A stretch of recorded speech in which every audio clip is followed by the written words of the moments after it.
अपने शरीर को योगाग्नि में भस्म करते समय एक वरदान मांगा कि जन्म जन्म भगवान शिव हमारे पति रूप में हो, और शिव में भाव करके शरीर को छोड़ दिया। योगाग्नि ने शरीर को भस्म कर दिया। अंबाजी हिमांचल और मैना से पार्वती के रूप में प्रकट हुई। एक दिन भगवान के परम प्रिय मनोह स्वरूप देवर्षि नारद जी पधारे। हिमांचल ने चरणामृत उतारा, चरणामृत पिया, आरती पूजा करके भोग पवाया और फिर कहा, आपकी कृपा से परम कुशल मंगल है, हमारे यहाँ एक कन्या रत्न की प्राप्ति हुई। मैना जी को आदेश किया, पार्वती जी को लाई। बहुत त्रिपुर सुंदरी भगवती हैं। देवर्षि नारद जी दृष्टि से देखते ही समझ गए, ओहो, ये तो आद्या शक्ति है। बड़े सद्गुण वर्णन किए। कहा, अब सावधान होकर के सुनो, समस्त सद्गुणों की खान तुम्हारी कन्या है, पर इसमें कुछ दोष जो मुझे दिखाई दे रहे हैं। इसको जो पति मिलेगा वो थोड़ा योगी। अब योगी क्या, योगिंद्रो मुनिंद्रो के गुरु हैं भगवान शिव। जटाधारी, ऐसी वैसी जटा थोड़ी है कि जन साधारण जटाएं हो, नहीं। और कभी दिगंबर रहते हैं, कभी बागंबर धारण कर लिया। और अमंगल वेश, चिता की भस्म लगाना, मुंडों की माला पहनना, सांप पीछे के आभूषण धारण करना, भूत प्रेतों का साथ करना। अस स्वामी यही का मिली परिहस्त श्री। माता जी तो प्रसन्न हो गई सुन करके कि भगवान हमारे प्राण प्रीतम शिव का इस हमारी रेखा में लिखा हुआ है पति रूप में वर्ण करना। लेकिन मैना, हिमवान सखियां सब शोक अश्रु विमोचन करने लगी। आनंद अश्रु मैया के, पार्वती जी के आंखों से, और शोक अश्रु मैना, हिमांचल और सच। इतनी त्रिपुर सुंदरी, और इनके लिए ऐसा वर। हिमवान जी ने कहा, कोई उपाय है जिसके द्वारा हम अपनी पुत्री के इस भाग्य को पलट सकें, क्योंकि हमारे पास कोई कमी तो है नहीं। ऐसा कोई अनुष्ठान, कोई उपाय। तो कहा, मुनीष हिमवंत सुनो, जो विधि लिखा लीलार, देव दनुज नर नाग मुनि को न मेटन हार। ऐसा कोई देवता ही नहीं पैदा हुआ, ऐसा कोई दैत्य नहीं, ऐसा कोई मनुष्य नहीं, ऐसा कोई नाग नहीं, ऐसा कोई मुनि नहीं कि जो भाग्य में लिखा हुआ है उसको पलट सके। बैठा लो दिमाग में, सत्संग सुनते हो, इस बात को बैठा लो दिमाग में। कहीं भटकने की जरूरत नहीं कि कोई तुम्हारे छूछा कर देगा, तुम्हारा भाग्य पलट जाएगा। जो कछु लिखो लीलार, दुख सुख देह तन, भुगते गो जहां जाएगो, या सिद्धांत अभंग। भगवत ऋषि जी, तुम्हारे भाग्य में जो दुख सुख, जहां भाग के जाओ वो भोगना पड़ेगा, तुम्हें भोगना पड़ेगा, अवश्य में भोक्तव्यम। हिमवान ने कहा कि प्रभु फिर कोई उपाय नहीं कि रेखा पलटी जा सके।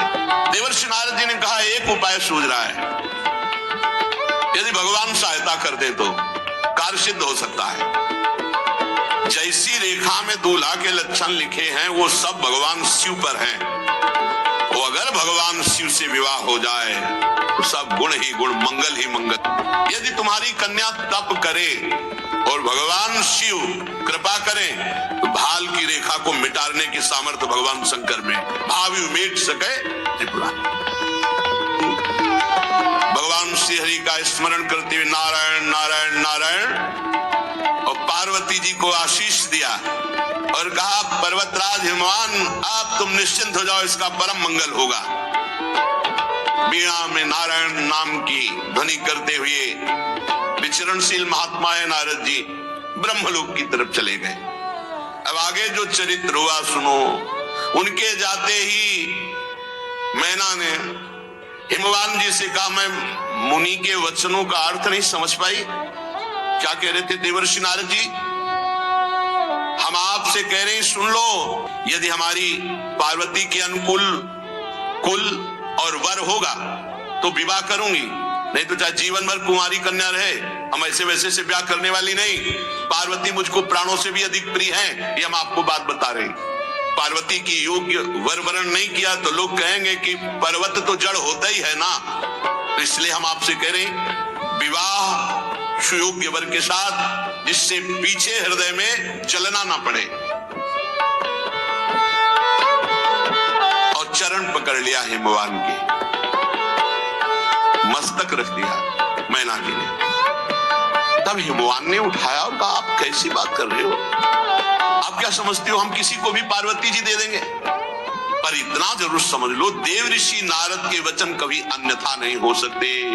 अपने प्रीतम हिमवान से एकांत वार्ता करके मैना जी पार्वती जी के समीप गई और बड़ा दुलार करके गोद में बैठाला। भी नौ किशोर अवस्था की तरफ माता जी का पदार्पण हो रहा है।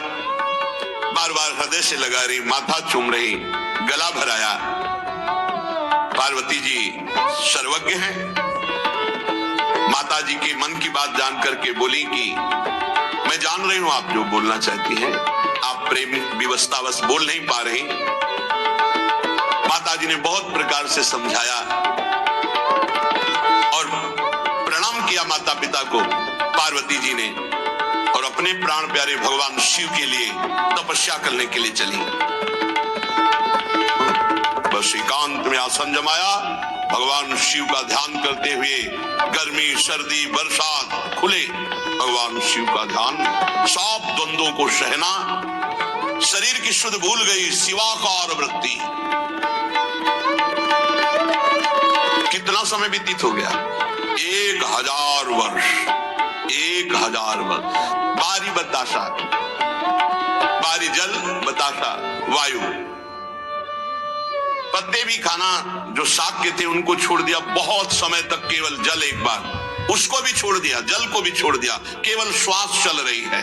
भारी तपस्या। फिर बेल पत्र जो जमीन पर गिर के सूख जाते, 3000 वर्ष तक ऐसे बेल पत्र को मुख में, सूखे हुए बेल, फिर उसको भी छोड़ दिया। पुनि परिहरे सुखालियों परना, आप तो प्राण भी सूख गए। माता जी का नाम पार्वती जी का अपर्णा हुआ। आकाशवाणी हुई, हे अपर्णा, हे पार्वती जी, तुम्हारा मनोरथ सफल हुआ तो अब इस कठिन क्लेश तपस्या को त्याग दो, भगवान शिव तुम्हें प्रीतम रूप में मिलेंगे। ऐसा आज तक किसी ने तप नहीं किया। बड़े बड़े ब्रह्म ऋषि, बड़े बड़े मुनि महात्मा, किसी ने ऐसा। अब इस आकाशवाणी को तुम सत्य मानो, निरंतर परम पवित्र हृदय में बात धारण कर लो, भगवान शिव तुम्हें पति रूप में मिलेंगे। तुम्हारे पिता तुम्हें बुलाने के लिए आएंगे। ब्रह्मा जी की प्रेरणा से तुम्हें हट छोड़ करके पिता की आज्ञा का पालन करना चाहिए। जान लेना, जब पिता बुलाने आए, सप्त ऋषि मिले, मेरी वाणी सत्य है, ऐसी आकाशवाणी हुई। पुलकित हो, सफल मनोरथ हो गया। कितना सौभाग्य, प्रीतम रूप में भगवान शिव मिलेंगे। अब इधर भगवान शंकर की दशा विचित्र है। सती स्वरूप से शरीर त्याग करके पार्वती रूप में भगवान शिव के लिए तपपरायण अंबाजी पार्वती जी, नंद भगवान शिव, मोह रहित, मद रहित, काम रहित भगवान आत्मस्वरूप प्रभु के निरंतर चिंतन में मगन, कभी समाधिस्थ, कभी उन्मत्त विचरण कर रहे असंग। कभी कभी कोई मुनि जन आ जाते, प्रश्न करते तो उपदेश कर रहे हैं। यद्यपि भगवान अकाम है, फिर भी सती जी के वियोग से दुखी है। भगवान श्री हरि प्रकट हुए और कहा, प्रभु मैं एक प्रार्थना करना चाहता हूं आपसे। भगवान शंकर ने कहा, आदेश कीजिए। पार्वती जी का जन्म और तपस्या में संलग्नता और आकाशवाणी, ये सब पूरी बात महादेव जी से बताया। सती जी का जन्म हो चुका है पार्वती के रूप में, उन्होंने आपके लिए भारी तपस्या ठान रखी है। आकाशवाणी हुई है कि आप ही उनको पति रूप में प्राप्त होंगे। पूरा पार्वती चरित्र सुनाया। हमारा ये जो वचन है विनय पूर्वक इसे स्वीकार करें, आप जाएं, दूल्हा बने और पार्वती जी से विवाह करें। हमारी इच्छा है। दोनों बातें यहां हरि जी ने प्रकट की कि आप हमारे स्वामी भी हैं, ये मोहि मांगे देव, और देखो आप हमको भी स्वामी मानते हो, इसलिए जाए विवाह शैलज, हमारा आदेश है, आज्ञा है, जाओ विवाह करो पार्वती जी से। और यह मोहि मांगे देव, प्रभु मैं आपसे मांग रहा हूं कि आप जाके विवाह करें। स्वामी की आज्ञा शिरोधार्य है। सिरधरि आयस करी तुम्हारा परम धर्म या नाथ हमारा, आपकी आज्ञा का पालन कर। यद्यपि काशी यद्यपि उचित असना, इस समय जो हमारी स्थिति है वो आप जानते हैं प्रभु, पर आपकी आज्ञा, स्वामी की आज्ञा पालन करना ही सबसे बड़ा धर्म है। प्रभु की बात सुनकर शिव जी के भगवान बहुत संतुष्ट हुए। भगवान श्री हरि अंतर ध्यान हो गए। इतने में देखा सप्त ऋषि आए, भगवान देवादिदेव महादेव की दंडवत की। महादेव जी ने कहा बहुत अच्छे अवसर पर आए, जाओ एक सेवा तुम्हें दे रहे हैं। तुम पार्वती जी तप कर रही हैं मेरे लिए, तुम उनकी प्रेम परीक्षा लो और फिर परीक्षा में पास हो जाने पर हिमवान को प्रेरित करके उनको घर वापस करो, पार्वती जी का संदेह दूर कर दो। जाओ। प्रणाम किया। सप्त ऋषि आज्ञा का पालन करते हुए पार्वती जी के पास पहुंचे। देखा मानो मूर्तिमान तपस्या बैठी वैसे भगवान शिव के ध्यान में मग्न अम्बा। ऋषि जन गए तो सोचा माता